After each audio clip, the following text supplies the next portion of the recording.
here in my backyard with Leon Nikiforakis, a longtime resident of West Swansea, now living in Keene, Right. but longtime resident. There's a lot of stories to tell about this whole area here. That's right. Yeah, so it started, gosh, a long time ago.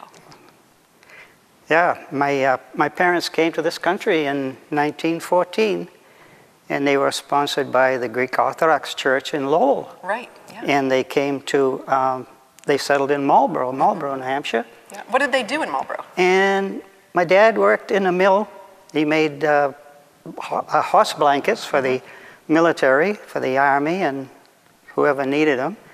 And there was, my mother had told me a story back when I was real young about a little bell that used to ring for Dad to go to work. And amazingly, this little bell ended up in a bell tower in downtown Marlborough. And it's still there. And it's still there. Yeah. And there's a little plaque that says about the story of the bell. And so they were there till about 1919, when when Yale University was received a big portion of land. The land that's off Route 10 there? Yeah, off Route 10, and it was donated by, I believe it was donated by New England Bar. I'm not sure, but anyway, they started to buy some land also, and they bought this land that was called Porter Farm, which included about 100 acres of land, and so they sold it to my dad and my mother and father in 1919, and that was like 50 acres, right? Yeah, they kept 50 acres because they wanted to square off their property that they had, and this land is located on it was then the Route 10, and now it's Sawyer's Crossing Road, and it's right next to where the Keene Gas Company has their property. Right, right. So, do you remember growing up on the farm at all? Oh yes, yeah. I was born on a farm. Yeah, yeah. Yeah, I was born. I was there, and I had 5 sisters, and 3 of them were born there also. And we were brought in by Dr. Hopkins. Dr. Hopkins of the Whitcomb Hall. Yeah, thing. yeah, Dr. Hopkins from West Swansea, and he was the doctor of the time. He used to have house calls, and in his book he talks about how much he was paid, and all that. Yeah. Very funny. When you were mentioning to me that Dr. Hopkins was the man who delivered you, and you had mentioned a little bit about pep pills and politics, I actually got a copy of it, and I have a signed copy of the book by Arthur Hopkins, and it's really interesting because you were telling me a little bit about the times, but this book has so much information. And he talks about where he grew up, because unlike George Whitcomb from the Whitcomb Hall, George had a lot of money. This guy came from nothing, and he was actually very sickly as a child. That's right. Yeah. And then he grew up to be this great doctor from the area, and it sounds like he did a lot. Yeah. Besides delivering you. That's right. That's right. Yeah. So, do you remember Dr. Hopkins at all from seeing him around? Oh yes. Yeah.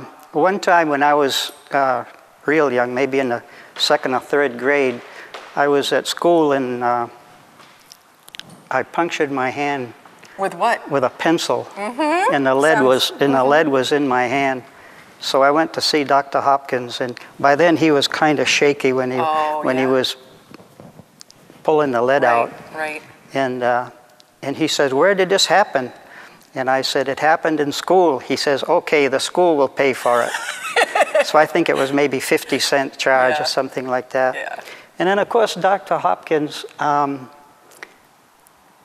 he was on the school board. He was a member of the school board at that time, and I went to Cutler School, 8th grades, and we had a graduation, and it was held here at the Whitcomb Hall.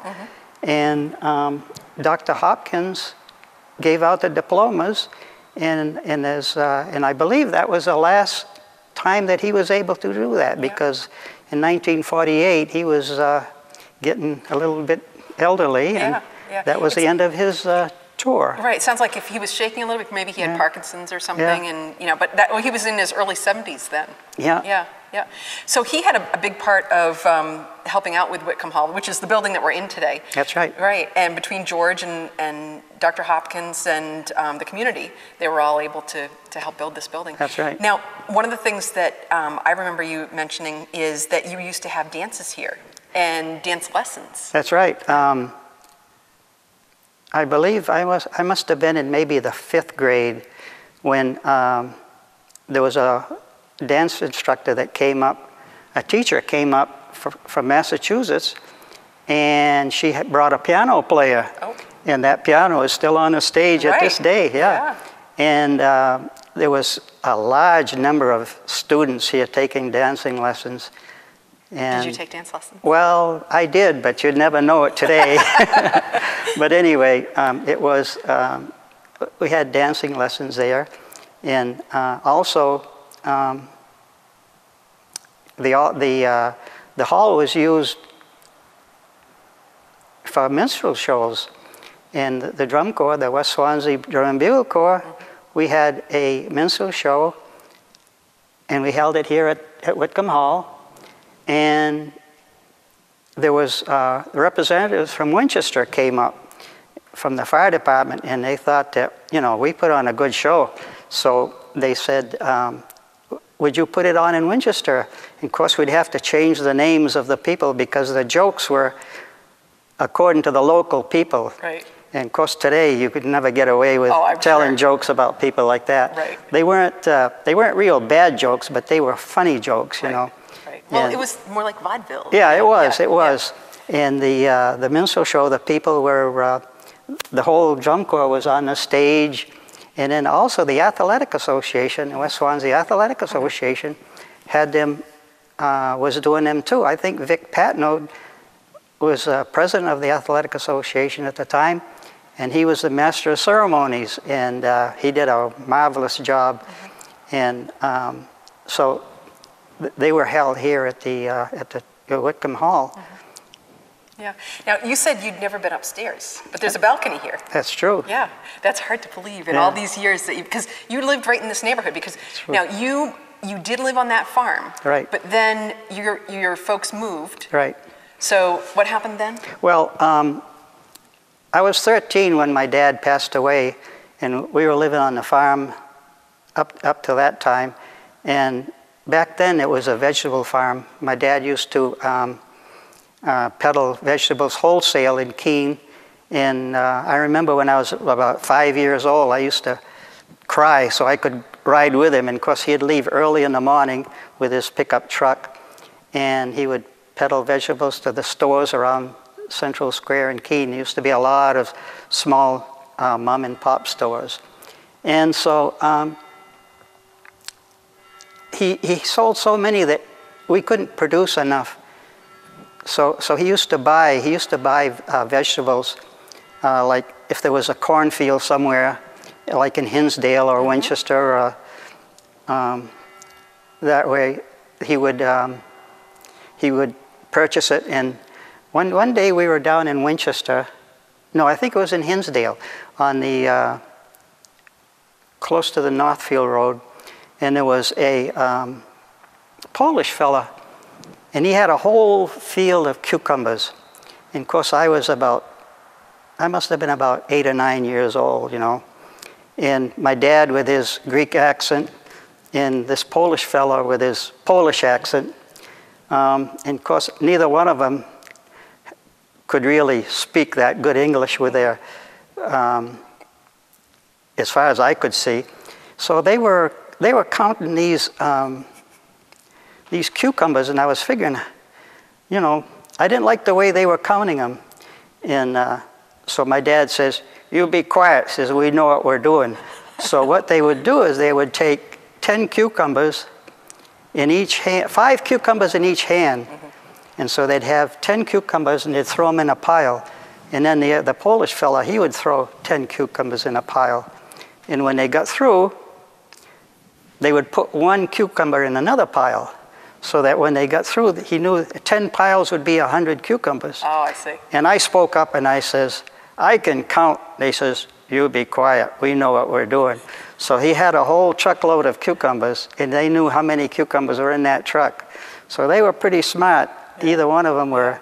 They weren't educated. You know, they came from the old country, and they didn't have the education. Yeah. But then Dad would bring them up and wholesale them. Right. And because he had such a big number of customers, and we couldn't possibly provide enough cucumbers or vegetables for, you know, the demand. But we did have a little vegetable stand in front of the house on Route 10, and we'd sell during the day. We'd sell fresh vegetables, and then when after he passed away, we moved into the village. My dad had purchased the Evans Hotel, which was right next to the mill in West Swansea, in the village of West Swansea. And he had purchased it for my brother Peter, so that he was in the service at the time. And there was a little diner, a little tiny building on the side of the hotel. And he thought that it would make a good business for him when he got out of the service. So we're talking about Nick's now, right? Now we're talking about the formation of Nick's Restaurant way back then. And the boys there that own it now are, that was their dad, my brother Peter. Right. Well, when I was growing up, I always heard about Nick's Restaurant. But I never had a chance to go in because I was from Keene. I was, much younger.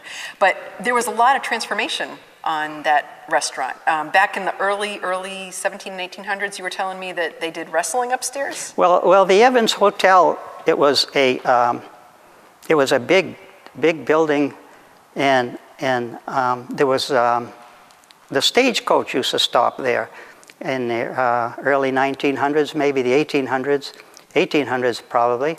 And the back end of the building, there was an opening where it could drive right in, like a shed, and the stagecoach could just drive right in there. And there was a huge kitchen in a dining room, and there was a big hall upstairs. And I was told that a lot of the local gentlemen used to wrestle up there. And of course, the building was a fire trap because there was only one set of stairs to go down there. And I remember it when I moved there that it was a complete hall at that time. It had wainscoting like this Whitcomb Hall does, and of course it was plaster walls, and of course it was broken up, pretty much broken up by then. But that's how this. One of the reasons why this town hall was this Whitcomb Hall. Town hall. We used to call it the town hall. I know. Us natives would call it the West Swansea's town hall. Because we were from West Swansea, we were kind of separate from the rest of the villages. But anyway, this Whitcomb Hall was built because there was no other place in West Swansea that would hold a congregation of people for parties and etc. So it was started from there. Yeah. So what do you remember?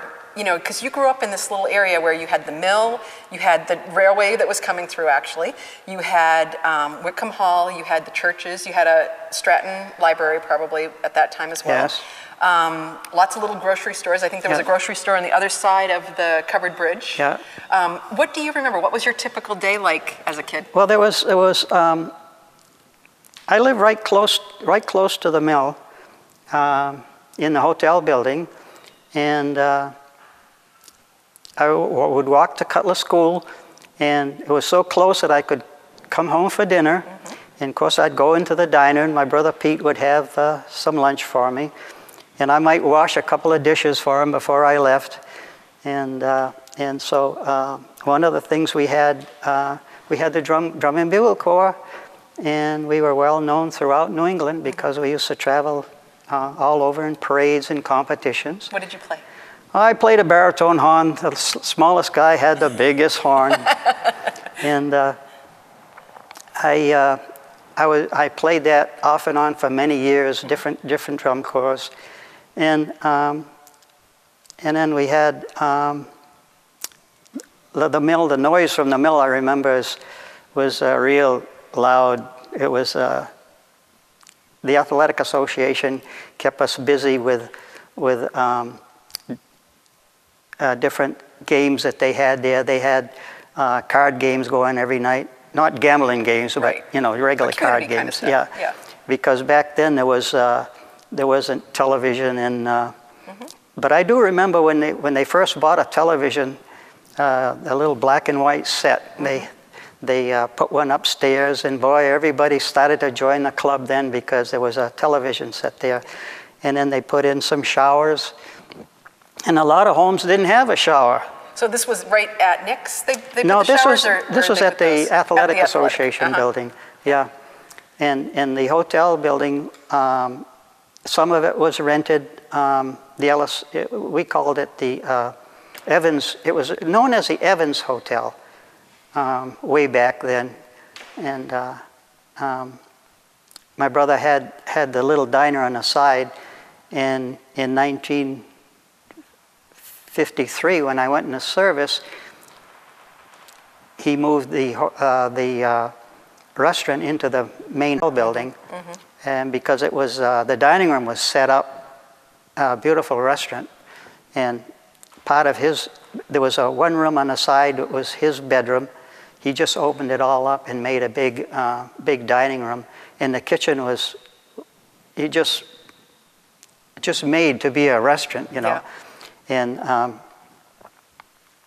he had maybe 2 rooms upstairs that he rented, and then he put in a barber came to town, was living in town, and he wanted a place to set up his barber shop, so my brother had a barber shop put in there, so there was a barber shop for quite a few years. And then I believe I had a ice cream bar in there too, ice cream stand, whatever you call it. And I'd get out of high school and come down and open up, and of course we didn't sell much ice cream back then. But what did you sell a lot of for 10 cents? Well, we had softball was a big thing in West Swansea. And over at the Brown Memorial Field, when I turned 16, I used to take my brother's Jeep, and there was a bed spring that we got from the dump, and we would drag the ball field with the bed spring. Yep. And lo and behold, I'd go there at night, and I had 2 of these little Coca-Cola coolers full of soda, big bottles of soda for a dime, and I'd sell these 2 coolers of soda, and my brother Pete would say, make sure you bring the bottles back, because that's where our profit is. That's in right. The bottles, because we had to pay for the bottles. Right. And I was just 16, 17 years old, and I thought that was a big deal, just driving that Jeep around and dragging the field and getting it ready for the teams to play. Right. It sounds like you had a lot just in this small area. You really didn't have to go outside of Swansea, or did you go to Keene many times? Not that much. Of course, we went to Keene for high school. Right. And they had a bus that would pick us up, students, but we had to pay like $1 a week to ride the bus. That's quite a bit, actually. It was a lot of money. Yeah. And they give you a card, and they'd punch your ticket. And so it had more punches than what you'd need for the week, so that you could use it, if you wanted to go on Saturday to the movies, I think. And then I got to a point where I'd say, that's $1. Maybe I'll put it in my pocket. So the Brown farm had a herd of cattle there, and they used to take the milk up to Mackenzie's farm. Right. And Some so ice cream. I would be on a corner when he would pull up. The driver would pull up. I don't know his name now because that was a long time ago. And I would ride up to Keene, and he would stop on Main Street and get his coffee at one of those little snack bars that were there. And it was only like a block away from the high school. And then coming home. And remember, the high school was downtown then. The high school was where the middle school. Right, on Washington Street. Yeah, on Washington Street. Yeah. So we went there. And then coming home, of course the mill was still running was really... Did it ever shut down at night? No, they ran 24 hours a day. Wow. But there was a lot of people commuting from outside of West Swansea, and there was a family from a group from Gilsum that would be coming down through as I was getting out of school. That's a long ways. So I would be on Winchester Street thumbing a ride home, and so they'd pick me up every day. Wow. And you saved that dollar. Me and one of my friends from West Swansea, and there was always 3 or 4 of us there, thumbing a ride back to West Swansea. So we saved that money too. Yeah. Good. Well, you said the Athletic Association building was there. It has now been demolished, and they're going to be putting in a park there. Yes. So, you know, it'll be nice. I'm sure it was sad to see that building go. Yeah. But hopefully they'll be doing something nice with that. And then Whitcomb Hall, they're going to be doing some renovations here, and hopefully in 2016 they'll open it up, and we'll have a new place, sort of like what you had when you were growing up. Yeah. You had mentioned about a store. There was 2 stores. There's a store on each side of the bridge. Really? On each end, or? Each end. On this end, on the Whitcomb Hall end, Steve Gamallo had a little store right next to the river. So that's where they probably got started. And that's where he got started. Yeah. And on the other side, Fred Perham had a store in the Athletic Association building, and back that was a store back in the 1800s. Right. Part of it was a grain. They used to sell grain. And then after Fred Perham went out of business, Steve Gamallo rented that store from the Athletic Association, and he maintained the building and for quite a few years until he passed, and then I think his son had it for a while until he built a new store on Route 10. Right. And so that was that was a busy place. Steve was very good to the people in West Swansea. He was, and of course, us kids, you know, we were smart Alecks. Yeah. And so we'd run across the bridge and call him these funny names, Applehead and all these things. And so he would come out with an orange or something and kind of throw it at us. And he was a baseball player in his younger days. And I'm sure he tried not to hit us, because if he ever hit us with an orange, you can imagine what it would. But he would bounce it off the sidewall of the bridge, you know. Yep. And he'd be waiting for us, because we knew when school was out, we'd come running across the bridge and holler some crazy name to him. Yep. And yeah. Did you fish? Did you fish, No, or did you ever? No, even to this day I don't fish. No. I always said fishing was for old men, and now that I'm an old man, I still say it's for old men. You know, and I never got into fishing. No. Well, how about the train? Did you ever take the train into Keene? The train was so funny. We called it the Toonerville trolley.